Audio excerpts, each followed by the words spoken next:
tumeur kystique du pancréas, c'est un problème, et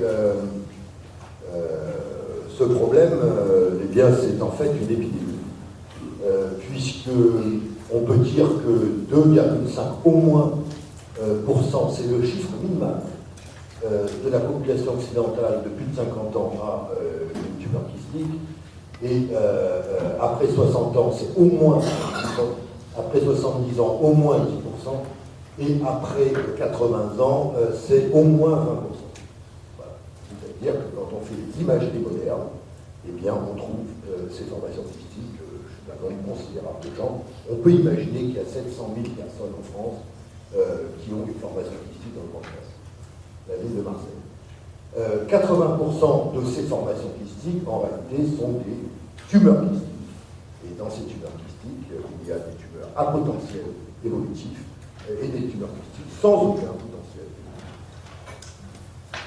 Alors, les pratiques actuelles, avant de voir les nouveautés, eh bien, ça c'est un vieux papier, mais c'est le seul qu'on a en fait récapitulatif, comme le fait New England. Donc ça fait déjà 14 ans qu'il a été fait, il n'y en a pas de suite. Il y en aura un, mais voilà, ça sera probablement des communautés qui le refera également, qui donnait la prévalence de ces tumeurs kystiques dans la population en 2004. Alors on note quand même que les citadélo-séreux sont assez fréquents, que les citadélo-mucineux sont à l'évidence plus rares, que les TIPMP à l'époque étaient considérés comme assez fréquents et pas comme ça. Et c'est là que la principale erreur se fait par rapport à cette diapositive, et le reste c'est assez rare. En réalité, la TIPMP, elle représente au moins 70% des tumeurs kystiques du pancréas. Le citadélo-séreux est effectivement fréquent, c'est le deuxième le plus fréquent, et c'est lui qui va nous casser les pieds tout au long de notre prise en charge de ces tumeurs kystiques. Le citadélo-mucineux, en réalité, c'est rare. Bon, c'est la femme, ça fait 50 à 60 ans, etc. Au niveau de la queue du pancréas, c'est rare exceptionnellement d'hommes et exceptionnellement dans la queue du pancréas. La tumeur neuroendocrine kystique, en réalité, c'est pas si rare que ça. Et elles sont, pour la majorité d'entre elles, extrêmement kystiques. À tel point qu'on ne voit pas la tumeur endocrine, c'est vraiment une fine paroi. Et donc, on les prend pour des kystes de base, mais en fait, on ne sait pas si rare que ça. Quant à la tumeur solide et pseudo-apillaire, qui est indûment mise dans cette classification, dans la grande majorité des cas, c'est une masse solide qui contient quelques formations kystiques, mais enfin, c'est le problème d'une masse solide. Donc, on peut l'oublier dans notre problème. Alors, le citadélo-séreux, eh bien, on a longtemps discuté, on connaissait pendant 30 ans la forme caractéristique, c'est-à-dire la forme microkystique que vous voyez à gauche, et on pensait,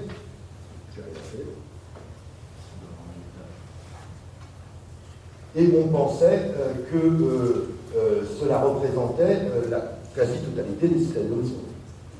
En réalité, cette étude multicentrique internationale de l'Association internationale de pancréatologie, qui a été dirigée par Philippe Lévy et la collaboratrice de Pierre Bourgeon, a montré que cette tumeur kystique typique ne représentait que 45% des citadélo-séreux, et que 50% des citadélo-séreux étaient des formes macrokystiques.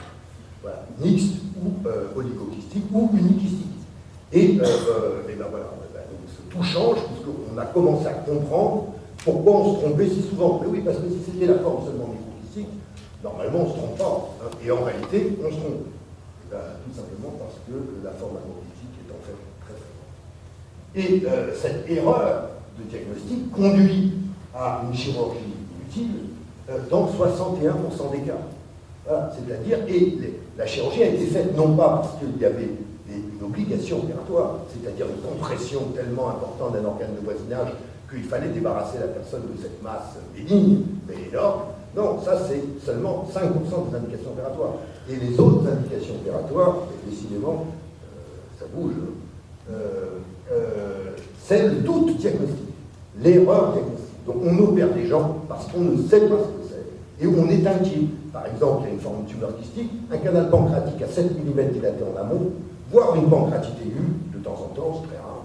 Et on se dit, oulala, c'est pas pénin, c'est le canal pancréatique dilaté. Voilà. Et en réalité, alors, le principal diagnostic différentiel des lésions mucineuses, celles qui sont à potentiel dégénérescence, c'est le variant macrokystique du stadium séreux. Et deuxième problème, ce stadium séreux, sur la grande étude de l'AFC, il y a très longtemps, sur les tumeurs kystiques, c'était je crois en 1995, où il y avait 500 ou 600 patients qui avaient été opérés et inclus dans l'étude de l'AFC, eh bien, le stadium séreux, qui était très représenté dans cette série chirurgicale, était associé dans 15% des cas à une autre tumeur kystique. Et la principale, c'est la TIPMP. Donc l'association TIPMP, stadium séreux macrokystique, c'est banal. Banal. Et bien sûr, c'est totalement piégeux. Alors, le potentiel de dégénérescence de ces tumeurs kystiques, il est variable, il est quasi nul dans le stadium séreux. Dans l'étude de l'association internationale, il y avait 9, sur 2700, il y avait 14 stadiocarcinomes séreux, prouvés. Voilà. Donc c'est très très rare, on peut l'oublier. Et sinon, le stadium mucineux, ça dégénère peu, mais ça dégénère. En fait, il suffit d'attendre chez la femme. C'est pour ça que quand j'entends dire « oui, on peut les surveiller », ça ne va pas. Parce que la dame, elle a 45 ans, elle a une tumeur kystique de 3 cm de la clé du pancréas, et elle va disparaître. Et nous, on en a eu au moins une dizaine, on les a revus 15 ans après, avec le sténocarcinome. C'est-à-dire qu'ils arrivaient avec des métastases hépatiques. Et puis, ils avaient disparu. On leur avait dit, c'est pas grave. Et puis, on les avait pas opérés, et, par erreur, et ils ont dégénéré. Donc, sténocarcinome, c'est l'évolution du stadium mucineux. Et ça, par contre, c'est une réalité. La TIPMP des canaux secondaires est une tumeur qui évolue peu vers le cancer, moins de 10% à 10 ans. Et la TIPMP du canal principal est une lésion précancéreuse, c'est un cancer avec le temps, puisque à 5 ans, lorsque le canal principal mesure 10 mm ou plus de 10 mm, la malignité est retrouvée dans 50% des cas, donc l'adénocarcinome, c'est 50% à 5 ans. Donc ça, c'est un cancer. Alors, le seul traitement efficace jusqu'à présent, c'est la chirurgie. Donc voilà, faut-il opérer ou faut-il surveiller? La chirurgie, ça prévient et ça traite les tumeurs malignes ou prémalignes. Ça traite les symptômes en cas de pancréatite récidivante, donc c'est efficace. Mais la chirurgie, il faut qu'elle soit parfaitement indiquée. En effet, elle a une mortalité qui n'est pas nulle, notamment pour la pancréatectomie, et elle a une morbidité qui est notable, notamment pour les pancréatectomies gauches. Et donc, il faut poser l'indication. Donc, il faut opérer les patients à opérer et surveiller les patients à surveiller, et tout le problème est là. Alors, quelles lésions doivent être opérées? La liste est à gauche. Ça, c'est évident qu'un sténocarcinome, ça doit être opéré.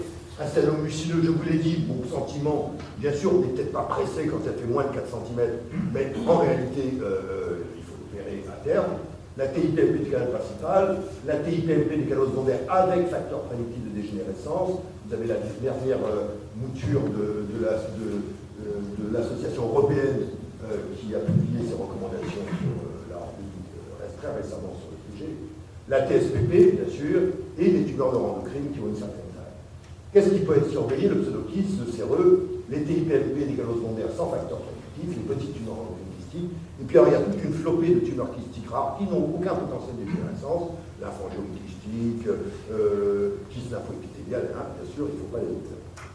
Si on arrive à en faire des choses. Alors les endoscopies, bon, c'est une image. Toutes les images, dans les formes typiques, font le diagnostic. Que ce soit le scanner, l'IRM, l'échographie, l'échontoscopie, ça c'est un stadium séreux typique dans les deux cas. Bon, honnêtement, on n'a pas besoin d'un échontoscope. Là, vous avez un stadium mucineux avec son polype à l'intérieur, si vous voyez, en haut, il faut l'opérer bien sûr, vous voyez qu'il n'est pas très gros, et il n'y a pas besoin, on fait une IRM ou un nodule mural qui prend le contraste, on fait une échontoscopie, on s'en fout, il faut opérer le patient. Ça, par contre, personne ne dit que c'est une tumeur endocrine kystique, mais c'est une tumeur endocrine kystique, parce que la paroi, elle fait 1,2 mm d'épaisseur, et elle n'apparaît pas en scanner, en IRM. Par contre, vous mettez un échontoscope, et vous voyez qu'il y a une petite paroi, et puis vous voyez un petit vaisseau dans la paroi. Et ça ne se voit que dans la tumeur endocrine kystique. Donc tout de suite, vous savez, voilà. La résolution d'un échontoscope, c'est quand même 10 fois la résolution d'un scanner, on dirait même 10 fois, facteur 10. Donc ça voit mieux. Voilà. Et il faut le faire quand c'est utile. La TIPMP du canal principal, avec ici le mucus, le mural, bon, tout ça, c'est évident. Vous voyez, le canal principal, avec sa paroi tumorale, c'est assez rare, mais on le voit. Et ça, vous pouvez faire toutes les IRM et tous les scanners du monde, vous ne verrez jamais ça. Vous verrez le canal principal dilaté. Et vous ne saurez pas qu'il y a un nodule mural déjà, voilà, ça aussi. Il faut savoir que les nodules muraux en IRM ou en scanner sont très souvent isodenses au parenchyme avoisinant. Alors lorsque c'est une boule dans le kyste, le scanner et l'IRM le voit. Mais quand c'est un épaississement de la paroi focale, en fin de compte, c'est totalement isodense au parenchyme avoisinant. Et donc ça n'apparaît pas. Y compris un énorme polype dans le canal principal peut être totalement mécanique. Et on va avoir un canal principal assez fin en IRM. Et quand on met des condoscopes, on voit qu'il fait 2,5 cm de diamètre et qu'il est occupé complètement par un polype tumoral, alors que tout le monde croit qu'il fait 4 mm de diamètre. Vous voyez, c'est impressionnant parce qu'on se dit, mais comment c'est possible? Ben oui, c'est possible parce que ces images font une densité, une différence de densité à l'injection, et quand il n'y en a pas, eh bien ça n'apparaît pas. Alors, voilà, bon, ça c'est les images, très bien. Alors, quel rôle pour les condoscopies avec prélèvement? Alors, il y a des patients où il n'y a pas besoin des condoscopies avec prélèvement, je vous l'ai dit, ce sont les formes typiques. Il y a des patients où l'imagerie ne résout pas le problème, même la plus moderne, et il faut aller plus loin. Et ce sont ces lésions macrokystiques non communicantes. Voilà, lésions macrokystiques non communicantes. Voilà. Une lésion macrokystique communicante, ça peut être un séreux macrokystique, un mucineux, ou une TIPMP sans communication visible. Voilà. Et tout le problème, c'est les tumeurs neurokystique, je vous le dis, les tumeurs kystiques rares, et enfin le diagnostic différentiel entre le nodule mural et les bouchons mucus, car ça c'est un problème, puisque ça devient un facteur de risque de malignité si c'est un nodule mural, et absolument pas si c'est un bouchon mucus. Alors, l'aspect macroscopique du liquide, c'est d'avant tout, quand vous faites votre prélèvement, le string sign. Alors, le string sign, c'est une gouttelette de mucus entre vos doigts, avec des gants, mais moi je porte pas des gants, et vous écartez quand ça fait 3,5 mm, c'est une lésion du système. Voilà. Et vous voyez que la sensibilité et la spécificité sont correctes. L'aspect du liquide, ici à l'infrajaune kystique à gauche, c'est le lait, un pseudokyste à droite, c'est marronade, bon, et les marqueurs. Alors les marqueurs, jusqu'à présent, c'est l'ACE. Alors l'ACE, tout le monde utilise 200. Moi, je suis vieille France et j'ai continué à utiliser 400. 400, c'était un papier dans gastroentérologie il y a fort longtemps, de Beaujon, et dans lequel on a une spécificité qui est à 99%. Et moi, j'aime les examens spécifiques. Voilà. Parce que c'est ça le plus important, c'est la spécificité dans ces examens, dans ces marqueurs. Et donc, moi, 200, la spécificité elle est à 83%. Pour moi, c'est insuffisant. Voilà. Donc, j'utilise toujours 400. Et bien sûr, quand il est très bas, pour le séreux, la sensibilité est bonne et la spécificité est correcte.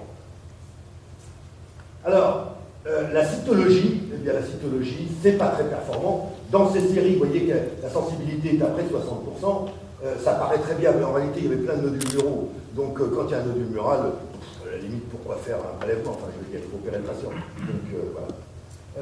Donc, vous voyez que c'est pas terrible. Dans cette étude de Bilbruguet en 2004, avec un ACE à 200 comme cutoff, il a des résultats extraordinaires. Les condoscopies et le liquide, 90% de précision diagnostique. Ça n'a jamais été retrouvé dans aucune autre étude ensuite. Alors, en réalité, toutes les études, y compris les récentes, ont montré que quand il y a une lésion macrokystique non communicante, eh bien, la précision diagnostique ne dépasse pas 70%. Donc, il faut faire mieux, et c'est l'objet de ce sujet. Et la nouveauté, c'est la biologie moléculaire. Ça fait des années qu'on cherchait à... On a le liquide, est-ce que ça peut nous dire ce que c'est? Et maintenant que la biologie moléculaire est en train d'exploser, hein, vous avez des batteries de tests qui peuvent être faits et qui sont à des prix pas encore abordables tout à fait, mais à l'évidence, on sait que dans 5 ans, tous les labos auront ça, et ils pourront donc tester les oncogènes, les gènes suppresseurs de tumeurs ou les concentrations d'ADN, et essayer de vous dire si vous avez un séreux, un mucineux, une TIPMP, alors vous avez par exemple 2 études dans des grandes revues, vous voyez Gastroentérologie et Gut, et vous voyez que pour la TIPMP, la sensibilité dans une des études, vous voyez, était extrêmement importante. Vous voyez que l'ACE, c'est pas terrible, le string sign, c'est 82%, les pistes multiples, c'est-à-dire l'image, c'est très mauvais, et vous voyez que pour TIPMP et cystadénome mucineux, les résultats sont excellents. Ça, c'était l'étude de Singhi. Vous voyez l'étude de gastroentérologie, elle est à gauche, en bas à gauche. Vous voyez que dans le séreux, la sensibilité est de 100%, la sensibilité presque de 100%. Dans le mucineux, une sensibilité de 100% et une spécificité qui n'est pas extraordinaire. Dans la TIPMP, une sensibilité qui n'est pas terrible. Mais si vous rajoutez l'imagerie, vous arrivez à presque 100% dans chacune de ces diagnostics. La cystoscopie, c'est-à-dire mettre une petite caméra dans le kyste. Eh bien, on utilise des aiguilles de réduction et on met une fibre. Alors, c'est une étude qui avait été faite avec un spyglass, avec la fibre du spyglass. C'était TechStudy, l'étude américaine. Et voilà, dans 18 cas sur 30, ils avaient une certitude à l'issue du diagnostic. Alors, le problème, c'est que quand c'est mucineux, on ne voit pas grand-chose. Mais enfin, c'est mucineux, clairement. On voit des mucus. À gauche, vous avez, à droite, c'est une gouttelette de mucus. Quand c'est le séreux, c'est l'aspect caractéristique extrêmement vascularisé. Et vous voyez cet aspect-là. Voilà, ça c'est une papille, il faut la voir. Dans cette étude, la précision diagnostique de l'échondoscopie, vous voyez en haut, elle était médiocre. Avec le string sign, avec une précision diagnostique élevée, la CE, vous voyez, c'était pas terrible. La cystoscopie était bien, et ils avaient rajouté l'endomicroscopie confocale, dont on va parler maintenant, et vous voyez que la combinaison de regarder et faire de la microscopie confocale était parfaite. Alors, les biopsies atrapistiques, c'est apparu depuis 3 ans, c'est donc toujours l'aiguille d'échondoscopie, et on met une pince à biopsie à l'intérieur. Miniature, voilà la pince à biopsie. Et voilà ce que ça donne quand on a une bonne pince. Alors malheureusement, en France, on n'a peut-être pas la meilleure. Ça, c'est une pince allemande et elle est excellente. Excellente. Mais on l'a pas. Pour l'instant, on l'a pas. Vous voyez une tumeur endocrine, vous faites de l'histologie de tumeur endocrine. Ça, c'est une pince américaine que nous n'avons pas en Oflex. Elle n'est pas mal du tout non plus. Vous voyez, la qualité du prélèvement que vous avez, ça a de la gueule. Ça, c'est celle qu'on a, c'est la Borel, c'est américain. Et vous voyez tout de suite que c'est moins bien. Hein, c'est quand même moins bien. Eh ben, nous, malheureusement, je ne suis pas très convaincu. Alors, le dernier élément, c'est l'endomicroscopie confocale par laser. Ça se fait toujours à travers l'unité du 19 gauche. Donc, on fait un prélèvement. Ça, c'était les premiers résultats. TIPMP, sensibilité un peu moins de 60%, spécificité 100%. Cystadénome séreux, sensibilité un peu moins de 70%, spécificité 100%. Comme je vous l'ai dit, ce qui est important, c'est la spécificité. On accepte de ne pas faire un diagnostic, mais quand on le fait, il faut qu'il soit le bon. Alors ça fait ça, l'endomicroscopie confocale. Voilà. Ça fait ça. Vous avez ici une TIPMP avec des papilles, et l'épithélium avec le vaisseau blanc au milieu, et voilà, c'est caractéristique. Et le séreux, ça fait ça. C'est pathognomonique, c'est un réseau vasculaire avec des hématies qui se promènent dedans. Bon, c'est totalement pathognomonique. Voilà. Alors, on a l'étude française qui va être publiée prochainement, multicentrique, avec 78 diagnostics formels. Et vous voyez que la sensibilité pour le séreux, elle est excellente. Et vous voyez que pour le séreux, mais également la spécificité. Pour les lésions mucineuses, c'est pareil. Pour les tumeurs neuroendocrines, c'est pareil. Et la différenciation malin, non malin, prémalin, non prémalin, vous voyez qu'elle est excellente. Donc c'est une excellente technique quand on voit les choses. Vous voyez ici un patient jeune, 39 ans, homme, qui a une tumeur kystique de 6 cm dans la tête du pancréas. C'est en plein milieu de la tête. Bon, qu'est-ce que c'est? Il n'y a pas de paroi banale, il n'y a rien. On ne sait pas. Épidémiologiquement, ça ne correspond à rien. Vous faites le CNPO et vous tombez sur un séronacrophycie. Bon, c'est bon, la cause est dite, il n'y a pas de. Vous foutez du liquide, le ACE est à 200, c'est pas grave. Il a un système séreux. Parce que le problème de tous ces marqueurs, c'est que malheureusement, ils peuvent nous induire en erreur. Alors ici, vous avez la même, mais c'est un homme, cette fois-ci de plus de 70 ans. Et voilà, pareil, pas remarquable. Et là, vous faites le CELO et vous avez une TIPMP avec des papiers qui passent devant vous. Le patient qui est opéré, bien sûr, c'était ça. Ici, vous avez... dites-moi d'ailleurs, qu'est-ce que c'est que ça? Vous voyez ça dans tous les staffs médico-radiologiques ou médico-chirurgicaux ou chirurgico-radiologiques. Vous avez une découverte asymptomatique d'une tumeur kystique de la tête du pancréas. Ici, vous avez donc le scanner à gauche, avec une prise de contraste des cloisons et une cicatrice centrale. Ici à gauche, vous avez l'IRM, multiloculé, polylobé, comme disent les radiologues, avec une cicatrice centrale. Ça s'appelle un cystadénome séreux. Normalement, c'est 100%. C'est 100%. C'est vendu comme 100%. Et vous le voyez ici, l'IRM, c'est un séreux. Voilà, séreux. Eh ben non.